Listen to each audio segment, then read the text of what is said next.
morning, students. Good morning, ma'am. Today I am discussing about gastritis. What is this? Gastritis. Gastritis is a part of medical surgical nursing first. Okay? देखिए medical surgical nursing subject है जे second year का, उसका एक disease condition है. Okay, तो ये disease condition जो है ये है गैस्ट्रोइंटेस्टाइनल सिस्टम. सुना होगा सभी ने गैस्ट्रोइंटेस्टाइनल सिस्टम. जो गैस्ट्रोइंटेस्टाइनल सिस्टम है उसकी ये डिसीज कंडीशन है, उसके बारे में आज हमें पढ़ना है. ओके, तो पहले ये जो हम डिसीज कंडीशन पढ़ेंगे इसका पढ़ने का पैटर्न क्या होता है. कोई भी जब भी हम डिसीज कंडीशन पढ़ेंगे फर्स्ट ऑफ ऑल हम डेफिनेशन लिखेंगे, देन इसके बाद अगर उसमें क्लासिफिकेशन है तो क्लासिफिकेशन देखेंगे, देन उसके बाद हम कॉजेस देखेंगे कि ये जो डिसीज है उसके क्या क्या कॉजेस है ना. देन कॉजेस के बाद हम देखेंगे साइन एंड सिम्टम्स कि उस डिसीज कंडीशन में पेशेंट को क्या क्या साइन सिम्टम्स दिखाई देते हैं. क्लियर. देन इसके बाद हम देखेंगे diagnostic evaluation. Diagnostic evaluation mean कि जो वो डिसीज कंडीशन है उसमें कौन कौन से डायग्नोसिस किए जाते हैं. ओके, आम लैंग्वेज में अगर बोले तो डायग्नोसिस को आप बोलोगे कि जो हम जांच वगैरह करवाते हैं उनको हम बोलते हैं डायग्नोस्टिक इवैल्यूएशन. ओके, देन इसके बाद हम पढ़ेंगे मैनेजमेंट. मीन्स हमें पता चल गया कि ये डिसीज कंडीशन है, अब हमने उसका क्या किया डायग्नोसिस करवा लिया. डायग्नोसिस के बाद वो डिसीज कंडीशन में कंफर्म हो गई है तो फिर उसके बाद हम क्या करते हैं मैनेजमेंट. तो मैनेजमेंट भी दो तरीके से किया जाता है. पहले करवाते हैं मेडिकल मैनेजमेंट, देन इसके बाद सर्जिकल मैनेजमेंट. तो मेडिकल मैनेजमेंट में फर्स्ट ऑफ ऑल हम पेशेंट को मेडिसिन से ट्रीट करते हैं. पहले हम मेडिसिन देते हैं. आपको भी पता है कि जब हम हॉस्पिटल में जाते हैं तो डॉक्टर पहले हमें मेडिसिन लिखता है ना. पहले मेडिसिन लिखेगा कि आप पहले मेडिसिन खाइए, अगर मेडिसिन से आराम मिलता है तो ठीक है, अगर मेडिसिन से आराम नहीं मिलता है तो इसके बाद फिर हम क्या करवाते हैं सर्जिकल मैनेजमेंट. ओके, मतलब अगर जरूरत है तो फिर हम क्या करवाते हैं सर्जरी करवाते हैं. ये जस्ट पैटर्न है पढ़ने का. अब इसके अंदर हम पढ़ेंगे. क्लियर. तो सबसे पहले हम क्या पढ़ेंगे डेफिनेशन. डेफिनेशन में हमारा जो टॉपिक है जो डिसीज कंडीशन है वो है गैस्ट्राइटिस. तो सबसे पहले हम डेफिनेशन देखेंगे कि व्हाट इज गैस्ट्राइटिस. ओके, तो gastritis it is a medical condition and it is a inflammation in the stomach. What is this? It is the inflammation of the stomach. देखिए गैस्ट्राइटिस जो है एक मेडिकल कंडीशन है.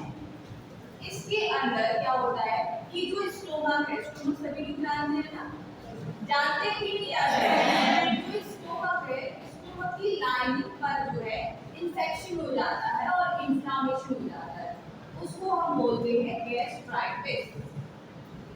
You understand that? Yes. So what is gastritis? Inflammation in the stomach and lining of the stomach. जो stomach है उसमें infection हो जाए या इन्फ्लामेशन हो जाए उसको हम क्या बोलते हैं गैस्ट्राइटिस. क्लियर. समझ में आया सभी को? ओके, नेक्स्ट हम देखेंगे क्लासिफिकेशन कि ये जो गैस्ट्राइटिस अभी मैंने आपको बताया कि गैस्ट्राइटिस मीन्स जो स्टोमक है और स्टोमक की जो लाइनिंग है कवरिंग है उसमें इन्फेक्शन हो जाता है तो उसको हम गैस्ट्राइटिस बोलते हैं. देन नेक्स्ट हम देखते हैं क्लासिफिकेशन. इसी जो गैस्ट्राइटिस हो रहा है ये कितना ही टाइप का हो सकता है. ओके, तो इसमें लिखा हुआ है फर्स्ट लिखा है एक्यूट, सेकंड क्या लिखा है then third, fourth and last atopic gastritis. देखिए यही गैस्ट्राइटिस के टाइप है. फर्स्ट है एक्यूट गैस्ट्राइटिस, सेकंड है क्रॉनिक गैस्ट्राइटिस, थर्ड है इरोसिव गैस्ट्राइटिस, देन नेक्स्ट है acute stress gastritis and last है एटोपिक गैस्ट्राइटिस. तो अभी हम वन बाय वन देखेंगे कि एक्यूट गैस्ट्राइटिस क्या होगा, क्रॉनिक गैस्ट्राइटिस क्या होगा, इरोसिव गैस्ट्राइटिस क्या होगा, एक्यूट स्ट्रेस गैस्ट्राइटिस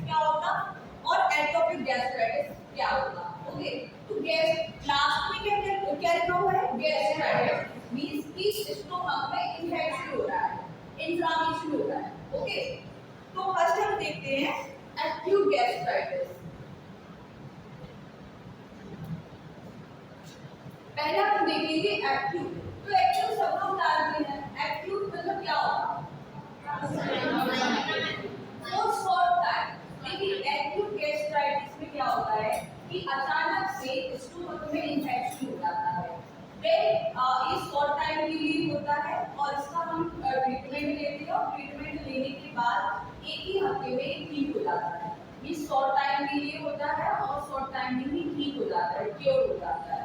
इसको हम बोलते हैं एक्यूट गैस्ट्राइटिस। एक्यूट जहाँ भी शब्द है इसका मतलब होता है वो शॉर्ट टाइम।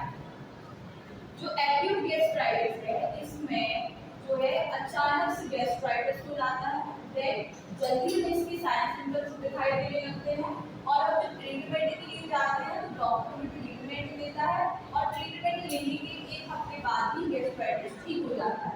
इसलिए इसको हम बोलते हैं एक्यूट, मतलब इसने कम टाइम लिया है इसलिए इसको हम क्या बोलते हैं एक्यूट गैस्ट्राइटिस। समझ में आया सभी को? ओके, नेक्स्ट हम देखेंगे क्रॉनिक गैस्ट्राइटिस। तो क्रॉनिक क्या होता है? For long time. देखिए जो क्रॉनिक गैस्ट्राइटिस है इसमें क्या होता है कि धीरे धीरे इन्फेक्शन फैलता है, मतलब हमें पता नहीं रहता है कि हमारे मतलब बॉडी के अंदर इन्फेक्शन हो रहा है। धीरे धीरे छोटा सा इन्फेक्शन होगा, धीरे धीरे बढ़ता जाएगा बढ़ता जाएगा बढ़ता जाएगा, बहुत ज्यादा इन्फेक्शन हो जाएगा, फिर हमें अचानक से पता चलेगा कि मतलब इन्फेक्शन हो गया है और जो हम डॉक्टर के पास जाएंगे चेक कराने के लिए तो डॉक्टर बोलेगा कि आपका पूरा स्टोमक में इन्फेक्शन हो गया है। ऐसा होता है ना? देखिए कभी कभी क्या होता है, जैसे कैंसर को ले लीजिए आप, कैंसर की हमें साइन सिम्टम्स कब दिखाई देते हैं? उसके जब लास्ट स्टेज पर पहुंच जाता है तब हमें उसकी साइन सिम्टम्स दिखाई देते हैं। ऐसे ही जो क्रॉनिक बीमारियां होती हैं वो पहले अचानक से नहीं दिखाई देती है, वो धीरे धीरे धीरे क्या है पहले बिल्डअप होती है बॉडी के अंदर, धीरे धीरे इन्फेक्शन करेगी। जब वो इन्फेक्शन पूरा बॉडी में फैल जाएगा इसके बाद हमें साइन सिम्टम्स दिखाई देंगे। समझ रहे हो ना? तो जो क्रॉनिक गैस्ट्राइटिस है ये लॉन्ग टाइम के लिए होता है। इसमें जो स्टोमक है इसमें धीरे धीरे इन्फेक्शन होता है और पूरी स्टोमक को इन्फेक्टेड कर देता है।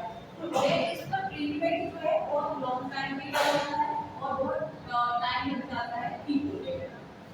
क्लियर?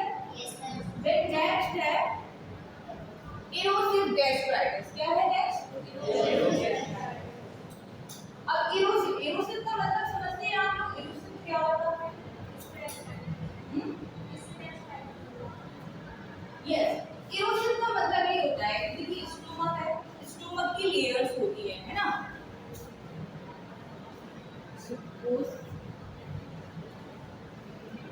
सपोज ये स्टोमक है, ठीक है?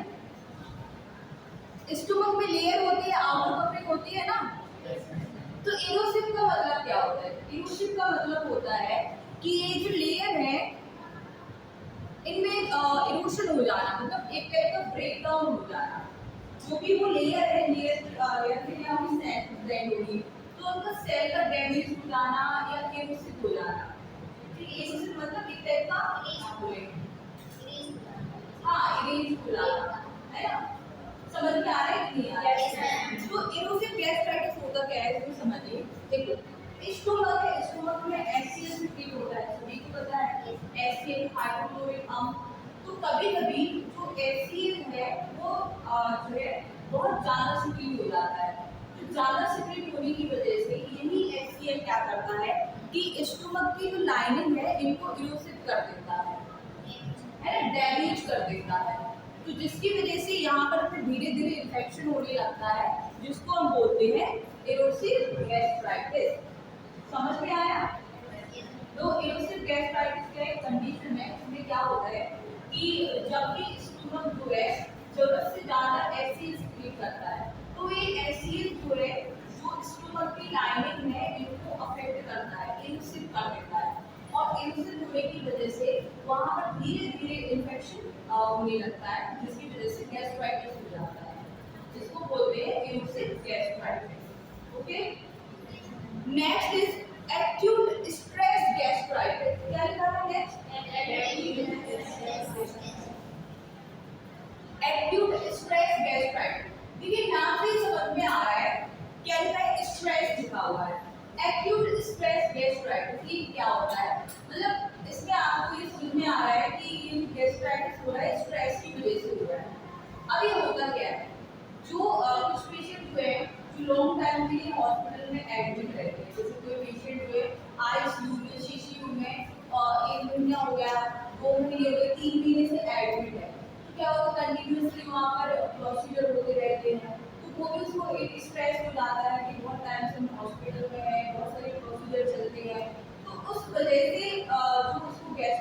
होता है उसको हम बोलते हैं एक्यूट स्ट्रेस गैस्ट्राइटिस। इस स्ट्रेस की वजह से जब गैस्ट्राइटिस हो तब उसको हम बोलते हैं acute stress gastritis. Okay, next is atopic gastritis. क्या लिखा है? Atopic gastritis. देखिए एटोपिक गैस्ट्राइटिस जो है एक एटोपिक गैस्ट्राइटिस में क्या होता है कि जो स्टोमक है, स्टोमक की जो सेल होती है, जो टिश्यू होते हैं वो डैमेज हो जाते हैं। क्या होता है? एटोपिक गैस्ट्राइटिस जो है एक सीरियस कंडीशन है। मतलब जितने भी एक गैस्ट्राइटिस हम पढ़ रहे हैं ना, acute, chronic, erosive, acute stress gastritis and atopic gastritis, इसकी जो एटोपिक गैस्ट्राइटिस है ये बहुत सीरियस कंडीशन है। क्योंकि ये जो बाकी की जो गैस्ट्राइटिस है ये इसका अगर हम अच्छे से ट्रीटमेंट दें सही समय पर तो ये क्योर हो जाते हैं। बट ये जो है ना एटोपिक गैस्ट्राइटिस ये बहुत ज़्यादा टाइम लगा देता है। क्योंकि इसमें क्या होता है कि जो स्टोमक है, स्टोमक की जो सेल है, जो टिश्यू है वो डैमेज हो जाती है, तो उनको फिर से बनने में बहुत ज़्यादा टाइम लगता है। तो एटोपिक गैस्ट्राइटिस एक सीरियस कंडीशन है। इस कंडीशन में क्या होता है कि जो स्टोमक है उनकी जो सेल होती है, जो टिश्यू होती है वो डैमेज हो जाती है। ओके, समझ में आया? तो ये था क्लासिफिकेशन ऑफ गैस्ट्राइटिस। तो क्या क्या है एक बार सभी लोग बोलिए।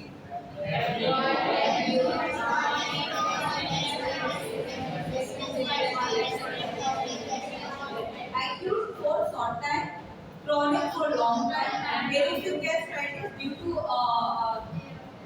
increased amount of HCl, it will erosive the layer of the stomach. Okay, so erosive gastritis, and next is acute stress gastritis. It is caused by the stress. Then next is atopic gastritis. It is a serious condition in which this cell and tissue of the stomach damage. Okay, अभी ये हमने देखा कि gastritis क्या है, इसकी classification देखा। अब हम देखते हैं नेक्स्ट कॉजेस।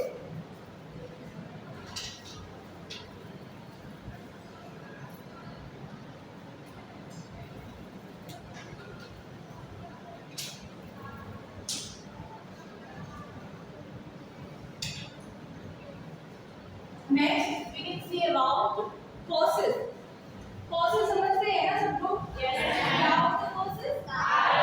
हाँ, इसकी एक गैस्ट्राइटिस हो रहा है, ये किस वजह से हो रहा है? ऐसा ऑटोमेटिक तो हो नहीं जाएगा ना, अपने आप को होगा नहीं, तो कोई ना कोई कारण होगा ना जिस वजह से गैस्ट्राइटिस हो रहा है। तो अच्छा आप बताइए गैस्ट्राइटिस कैसे हो सकता है?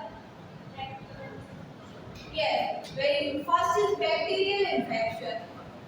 देखो जब हम हेल्दी होते हैं, नॉर्मली हम अच्छे से खाना खाते हैं, अच्छा पानी पीते हैं, अच्छी हेल्दी लाइफस्टाइल जीते हैं, तब तक कोई प्रॉब्लम नहीं होती है। जब हम कोई गंदा खाना खाना स्टार्ट करते हैं, गंदा पानी पी रहे हैं, तो उस वजह से क्या होता है कि बैक्टीरिया वायरस हमारी बॉडी के अंदर एंटर कर जाते हैं, और ये बैक्टीरिया वायरस जो है फिर हमारी बॉडी में इन्फेक्शन फैलाते हैं। सभी को पता है। तो पहला प्रोसेस जो है वो है bacterial infection. Bacterial infection, okay, bacteria की वजह से हो सकता है। दूसरा है वायरल इन्फेक्शन, वायरस की वजह से भी हो सकता है। Next, use of alcohol and smoking. Use of alcohol and smoking.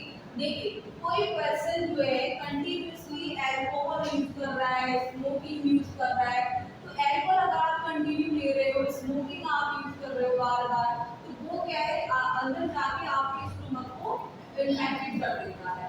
Okay, तो ये भी कारण होते हैं। Then regular use of medication. देखिए किसी की हैबिट होती है, थोड़ा सा दर्द हुआ हम पेन किलर ले लेते हैं, एनालिसिस ले लेते हैं, है ना। तो किसी हैबिट में आ जाता है कि हमें एक दिन में एक टैबलेट लेनी है। तो अगर ऐसा कोई रेगुलरली टैबलेट यूज कर रहा है, रेगुलरली दवाइयाँ खा रहा है, तो उस वजह से भी जो है इन्फेक्शन हो जाता है, गैस्ट्राइटिस हो जाता है। देन अगर कोई पर्सन जो है रेगुलरली स्पाइसी फूड यूज कर रहा है ना, spicy and high junk food use कर रहा है, कोई रेगुलरली जंक फूड ले रहा है, स्पाइसी फूड ले रहा है, उस वजह से भी इन्फेक्शन हो जाता है। ओके, तो कॉजेज जो है क्या क्या कॉजेज बताया मैंने?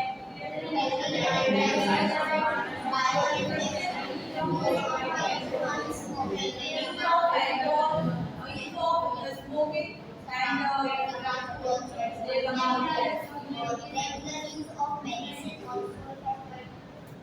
ओके, समझ में आया सभी को? Yes ma'am. ओके, अब प्रोसेस हो गया, हमने देख लिया कि गैस्ट्राइटिस क्या है, इसकी क्लासिफिकेशन भी देख लिए, प्रोसेस भी देख लिए। अच्छा, हम ये देखते हैं कि जब ये गैस्ट्राइटिस हो जाता है तब एक पर्सन में क्या क्या साइन सिम्टम्स दिखाई देंगे। गैस्ट्राइटिस समझ रहे हो ना कि हमारा जो स्टोमक है, स्टोमक में इन्फेक्शन हो गया, और स्टोमक का बहुत ज्यादा इंपॉर्टेंट जो रहता है हमारे बॉडी में, डाइजेशन करता है फूड का। तो क्या क्या साइन एंड सिम्टम्स हैं? ओके, तो नेक्स्ट हम देखेंगे साइन एंड सिम्टम। तो क्या क्या साइन एंड सिम्टम्स होंगे गैस्ट्राइटिस में? देखिए, फर्स्ट ऑफ ऑल क्या है, गैस्ट्राइटिस हो गया है यानी स्टोमक में इन्फेक्शन हो गया है, तो उसको एब्डोमिनल पेन होगा। क्या होगा? एब्डोमिनल पेन होगा। अब एब्डोमिनल पेन में भी जो है, हमें आप सभी को पता है कि जो एब्डोमेन है इसकी 9 क्वाड्रेंट रहते हैं, है ना? तो कौन सी रीजन में पेन होगा?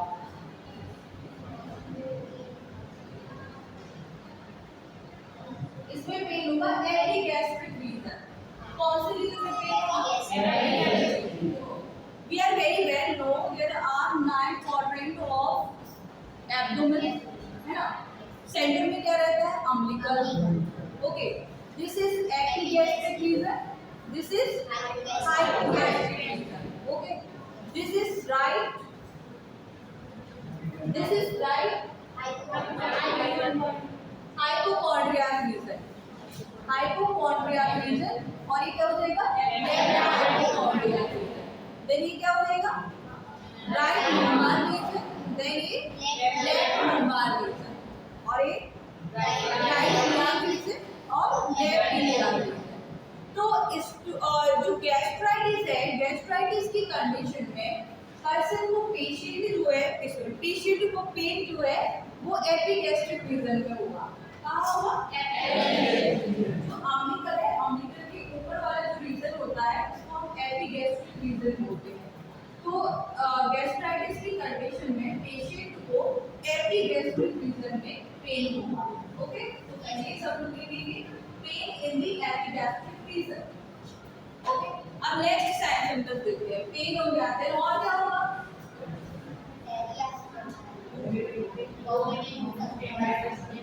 इनडाइजेशन। अब इनडाइजेशन, पहले इनडाइजेशन कंट्रोल से सब कुछ निकल के आएगा। देखो, स्टोमक का काम क्या होता है? सभी को पता है कि डाइजेशन करना होता है। अब उसमें इन्फेक्शन हो गया, इन्फेक्टेड हो गया, तो डाइजेशन तो कर नहीं पाएगा। तो डाइजेशन नहीं होगा, मतलब डाइजेशन मतलब कि खाना अच्छे से डाइजेस्ट हो रहा है। तो इसका उल्टा क्या होगा? इनडाइजेशन। इनडाइजेशन मतलब जो भी हम फूड मटेरियल ले रहे हैं वो अच्छे से डाइजेस्ट ही नहीं हो रहे हैं, है ना? तो अब इससे क्या क्या होगा? तो पहला हमने देखा कि पेन होगा, दूसरा हमने देखा इनडाइजेशन होगा। अब जब इनडाइजेशन होगा तो अब जो अनडाइजेस्टेड फूड है वो बाहर तो निकलेगा नहीं, है ना?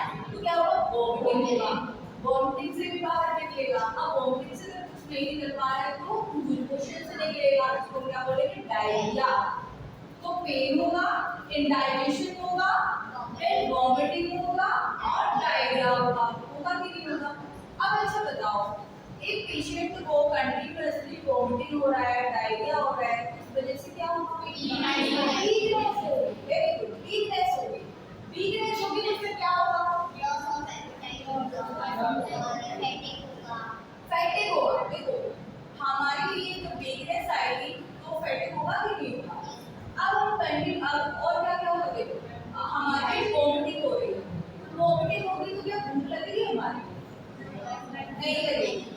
जिसको वोमिटिंग होती है तो उसकी खाने का मन नहीं करता है, तो क्या होगा? एनोरेक्सिया बोलेंगे, एनोरेक्सिया। अब कोई पेशेंट जो है उसको वोमिटिंग हो रहा है, डायरिया हो रहा है, फैटिग हो रहा है, एनोरेक्सिया हो रहा है, मतलब एक हफ्ते से कुछ खा नहीं रहा है, तो क्या होगा कि नहीं होगा? वेट लॉस, वेट लॉस होगा। बॉडी में किसी भी एरिया में इन्फेक्शन हो तो उसका एक साइड सिम्टम्स कंफर्म है, वो है फीवर। फीवर होगा, फीवर होगा तो हेडेक होगा। ये सारे साइंस सिम्टम्स हैं। कोई अलग से चीज हमें नहीं पढ़नी है, आपको बस डिसीज कंडीशन अच्छे से समझनी है, उसी से ये सारे साइंस सिम्टम्स नहीं लेंगे। स्टोमक में इन्फेक्शन है, स्टोमक का मेन काम होता है डाइजेशन करना, तो क्या है डाइजेशन नहीं कर पाएगा, इनडाइजेशन हो जाएगा। इनडाइजेशन होगा तो वोमिटिंग होगी, डायरिया होगा, वोमिटिंग डायरिया होगी तो भूख भी लगेगी, सब एनोरेक्सिया बोलेंगे। अब भूख नहीं लगेगी, एनोरेक्सिया होगा तो हमारा वेट लॉस होगा, है ना, वेट लॉस होगा तो भी आएगी तो फैटिग होगा, देन इसके बाद बुखार आएगा और हेडेक होगा। ओके, तो ये जो है साइंस। नेक्स्ट, अब देखो पेशेंट पर्सन जो है उसको साइंस में दिखाई देने लगे कि हमें ये प्रॉब्लम हो रही है, तब ये प्रॉब्लम लेकर कहाँ जाएगा? हॉस्पिटल। किससे मिलेगा हॉस्पिटल में? डॉक्टर। पक्का ना, डॉक्टर से ही मिलेगा? ओके, डॉक्टर से मिलेगा। तो डॉक्टर क्या करेगा उससे? डायग्नोसिस के लिए बोलेगा, डायरेक्ट ट्रीटमेंट तो नहीं देगा ना। आप उनकी तरह से तो नहीं होता कि आप हमें कंडीशन देके डालते हो कि डॉक्टर के पास और डॉक्टर डायरेक्ट आपको लिखना और सीधा मेडिकेशन करने लगता है, ऐसा तो नहीं होता है ना, ऐसा नहीं होता है। सबसे पहले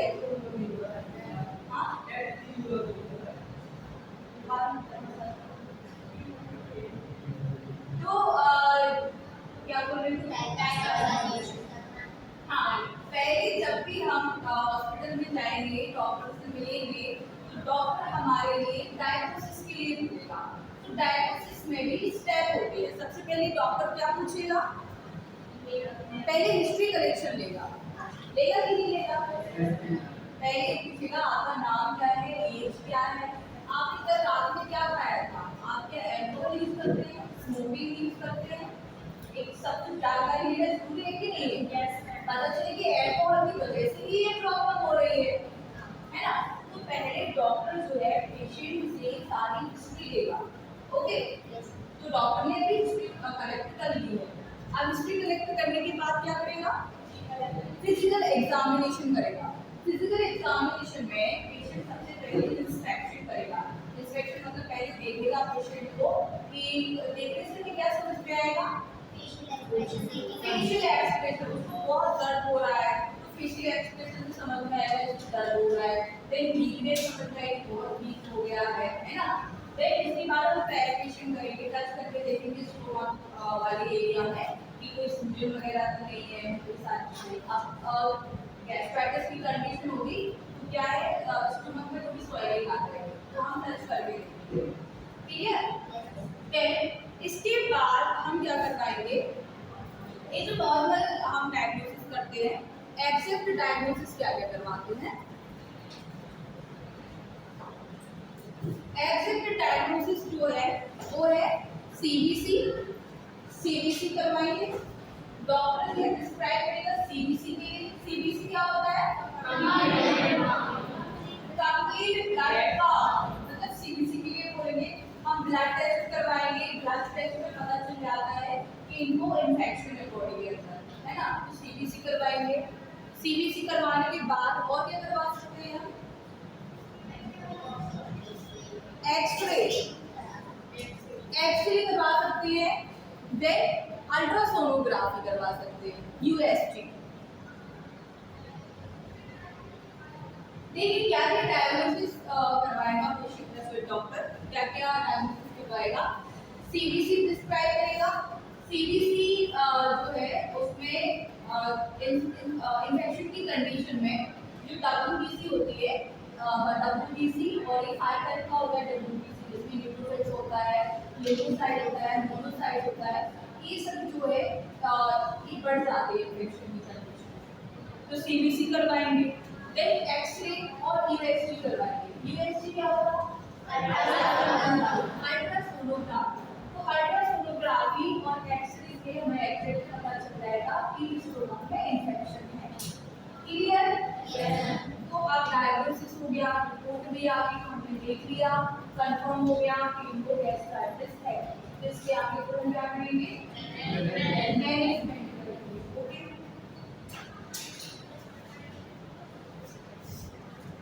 तो मैनेजमेंट में हम टू टाइप का मैनेजमेंट करते हैं। पहले करते हैं मेडिकल मैनेजमेंट, फिर इसकी बात करते हैं सर्जिकल मैनेजमेंट। ऐसे होता है ना, डायरेक्ट कि पेशेंट पकड़ रहे, डॉक्टर पकड़ के ले जाता है ऑपरेशन थिएटर में और सर्जरी करने लगता है। तो नहीं होता है ना, पहले डॉक्टर बोलेगा हम आपको ये दवाइयाँ देंगे, आप अच्छे से दवाइयाँ खाइए, उससे आप ठीक हो जाएंगे। अगर ठीक नहीं होते, अगर जरूरत होती है तब हम आपकी सर्जरी करेंगे। ठीक है, तो सबसे पहले जो है डॉक्टर मेडिकल मैनेजमेंट करता है। तो मेडिकल मैनेजमेंट जो है हमें क्या करना है, जो पेशेंट को प्रॉब्लम हो रही है, जो हमने सारे सिम्टम्स देखे ना, कि बुखार आ रहा है पेशेंट को, पेन हो रहा है पेशेंट को, वॉमिटिंग हो रही है पेशेंट को, डायरिया हो रहा है पेशेंट को, तो इन सब का हमें ट्रीटमेंट देना है, कुछ अलग से नहीं करना होता है। समझ रहे हो ना? अच्छा, तो अब पेशेंट को दर्द हो रहा है, दर्द के लिए क्या देंगे हम, एनाल्जेसिक्स, पेन किलर देंगे। अब पेशेंट को दर्द हो रहा है तो हम एनाल्जेसिक्स देंगे। ओके, पेशेंट को फीवर आ रहा है तो फीवर को रिड्यूस करने के लिए हम क्या देंगे, एंटीपायरेटिक देंगे।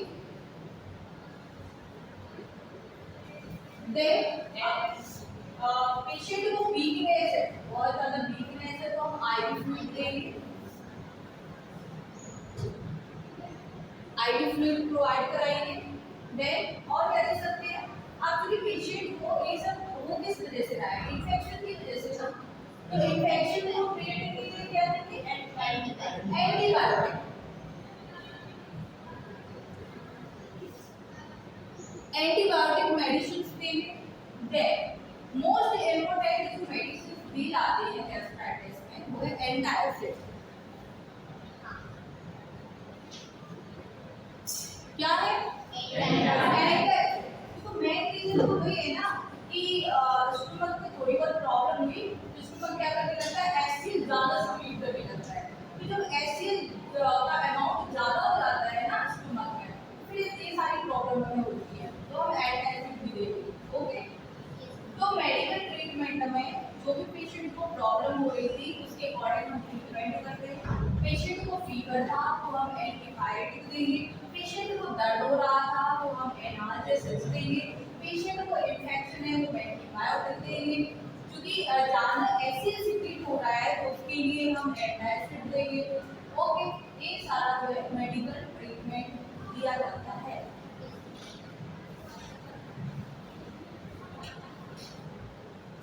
नेक्स्ट आते हैं हम सर्जिकल मैनेजमेंट। अगर पेशेंट की कंडीशन जो है ज़्यादा बेकार है, उसको क्रॉनिक गैस्ट्राइटिस है और मेडिकल मैनेजमेंट से ठीक नहीं हो रहा है, तो एक सर्जरी कराई जाती है जिसका नाम है गैस्ट्रिक रिसेक्शन।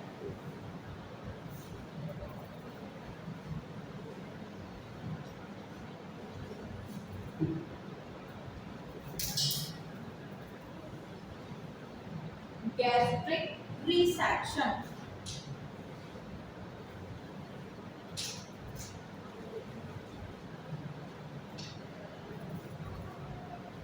देखो, गैस्ट्रिक रिसेक्शन इधर सुनिए, पहले हम मेडिकल मैनेजमेंट करते हैं, मेडिकल मैनेजमेंट हो गया, उससे भी पेशेंट को आराम नहीं मिल रहा है तो फिर एक सर्जरी कराते हैं, जिस सर्जरी का नाम है गैस्ट्रिक रिसेक्शन। क्या नाम है, गैस्ट्रिक रिसेक्शन।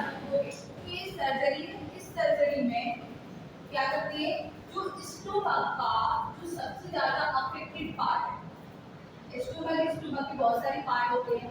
फर्स्ट पार्ट होता है, इसको बोलते हैं कार्डियक स्फिंक्टर, फिर इसके बाद फंडस बॉडी, फिर इसके बाद पायलोट स्फिंक्टर, देन ड्यूटी, है ना, बहुत सारे पार्ट होते हैं स्टोमक के। तो स्टोमक का जो पार्ट सबसे ज्यादा अफेक्टेड है, जैसे हमने मान लिया कि स्टोमक का जो है ना फंडस वाला पार्ट बहुत ज्यादा अफेक्टेड है और उस वजह से ये सारी प्रॉब्लम हो रही है, तो क्या होगा, इस सर्जरी के दौरान हम जो पर्टिकुलर अफेक्टेड पार्ट है उस पर्टिकुलर अफेक्टेड पार्ट को रिमूव कर देंगे। देखो गैस्ट्रिक रिसेक्शन जो है एक सर्जरी, इस सर्जरी में स्टोमक का सबसे अफेक्टेड पार्ट जो है उस पार्ट को रिमूव कर दिया जाता है, ठीक है। तो रिमूव कर दिया जाता है, देन मेडिकल जो ट्रीटमेंट है वो कंटिन्यूसली करवाया जाता है। तो यहाँ पर ये आज का हमारा टॉपिक कंप्लीट होता है। Okay, now I can summarize. Topic is gastritis. First, we can see about the definition. So, what is the definition of gastritis? The gastritis is the inflammation of the stomach. जब stomach जो है stomach की lining में infection हो जाता है उसको हम gastritis बोलते हैं। Next हम देखेंगे classification. तो classification क्या क्या होता है?